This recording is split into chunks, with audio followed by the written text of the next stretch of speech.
va s'intéresser aujourd'hui à des petits exercices de probabilité. On va donc commencer par le numéro 1, 2 et 3, page 325. Donc on a d'abord une classe de 30 élèves, dont certains parlent l'anglais, l'espagnol ou les deux. On s'intéresse à la probabilité d'une issue. Qu'est-ce que c'est qu'une issue? C'est prendre un élève parmi les 30 élèves et vérifier après quelle langue il parle.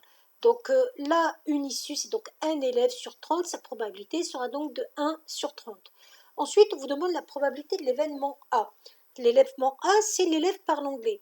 J'ai 20 élèves qui parlent anglais sur 30, sa probabilité est donc de 20 sur 30. Mais il ne faut pas oublier ici qu'on a équiprobabilité, c'est-à-dire même probabilité pour chaque élève. Ensuite, on a la probabilité de l'événement E. L'élève parle espagnol. On a donc 15 élèves qui parlent espagnol, donc ça sera une probabilité de 15 sur 30. Après, il faut connaître un petit peu de notation et de vocabulaire. Le U à l'envers, comme ça, c'est ce qu'on appelle l'intersection de deux événements. Donc l'intersection, c'est à la fois l'un et l'autre. Donc A intersection E, c'est à la fois anglais et espagnol. Le U, c'est l'union. C'est donc l'un ou l'autre, anglais ou espagnol, sachant qu'il y a dedans aussi ceux qui parlent l'anglais et l'espagnol.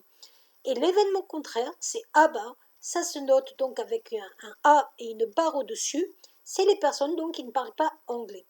On a un petit exercice avec le 3 où on a une urne où il y a 3 boules rouges, 5 boules vertes et 4 boules noires. Donc je les ai numérotées avec un chiffre pour bien délimiter les boules. R1, R2, R3, V1, etc.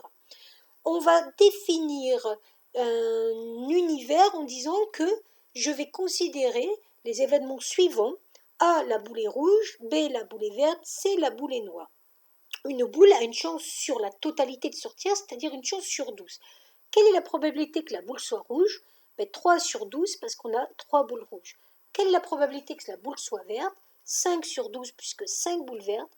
Et la boule est noire avec une probabilité donc de 4 sur 12. Donc ici nous avons donc une probabilité pour que la notation soit correcte. Et ici nous avons donc une probabilité. Donc voilà pour ces 3 premiers exercices.